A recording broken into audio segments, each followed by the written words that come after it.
Rosa ನಗರಕ್ಕೆ ಹೋದಳು. ಅಮಿತ್ ಗಾರ್ಗ್ ಅವರಿಂದ.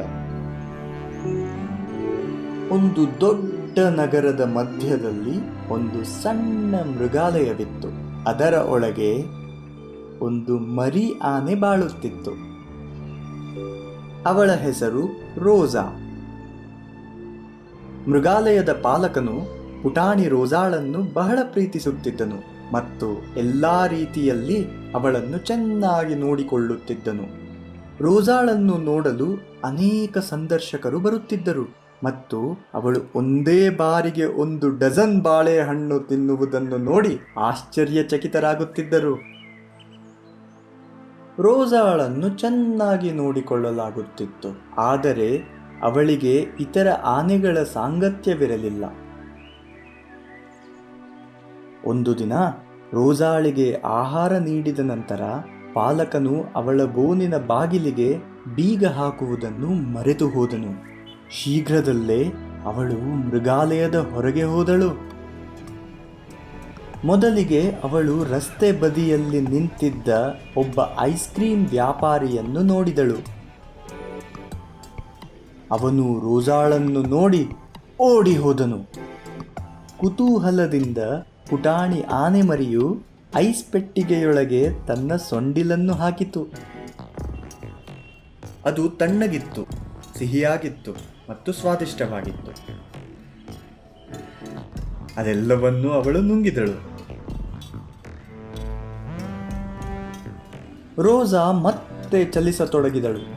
ಅವಳ ಕಣ್ಣುಗಳು ಯಾರನ್ನೂ ಹುಡುಕುತ್ತಿದ್ದವು.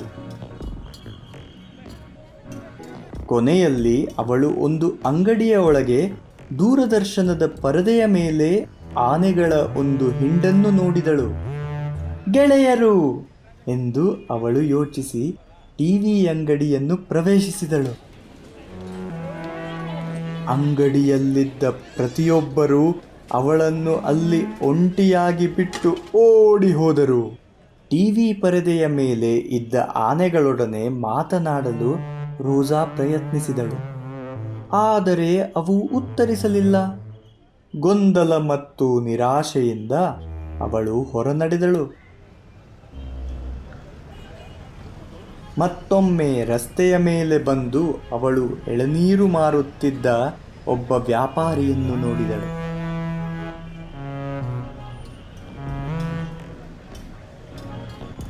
ವಾಹ್, ನನಗೆ ಚೆಂಡು ದೊರೆಯಿತು, ಇದು ಆಡುವ ಸಮಯ ಎಂದು ಉದ್ಗರಿಸಿ ಅವಳು ಒಂದು ಎಳನೀರನ್ನು ಗಾಳಿಯಲ್ಲಿ ಎತ್ತರಕ್ಕೆ ಕಾಲಿನಿಂದ ಒದ್ದಳು.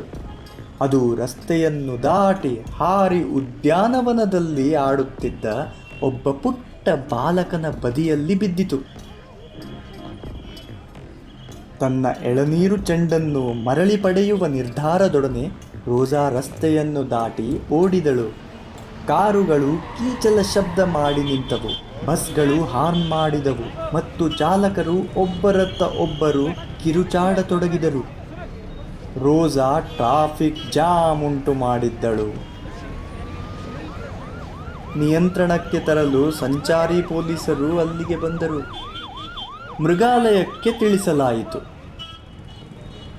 ತನ್ನ ಸುತ್ತ ನಡೆಯುತ್ತಿದ್ದ ಗೊಂದಲದ ಪರಿವೇ ಇಲ್ಲದೆ ರೋಸಾ ಉದ್ಯಾನದ ಒಳಗೆ ಓಡಿದಳು. ಅವಳು ತನ್ನ ಕಡೆ ಮುಗುಳ್ನಗುತ್ತಿದ್ದ ಪುಟ್ಟ ಬಾಲಕನ ಮುಂದೆ ನಿಂತಳು. ಅವನು ಕಿಲಿಕಿಲಿ ನಕ್ಕು ಅವಳನ್ನು ತಟ್ಟಿದನು. ತನಗೆ ಹೊಸತಾಗಿ ದೊರೆತ ಗೆಳೆಯನತ್ತ ಉತ್ಸುಕತೆಯಿಂದ ರೋಸಾ ಗೀಳಿಟ್ಟಳು.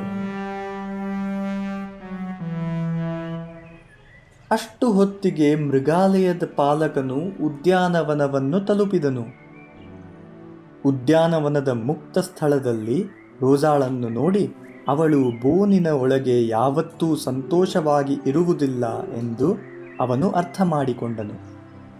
ಮೃಗಾಲಯವು ರೋಸಾಳನ್ನು ನಗರದಿಂದ ದೂರವಾಗಿದ್ದ ಇತರ ಅನೇಕ ಆನೆಗಳು ಮುಕ್ತವಾಗಿ ವಿಹರಿಸುತ್ತಿದ್ದ ಒಂದು ಸಂರಕ್ಷಿತ ಅರಣ್ಯಕ್ಕೆ ವರ್ಗಾಯಿಸಿತು.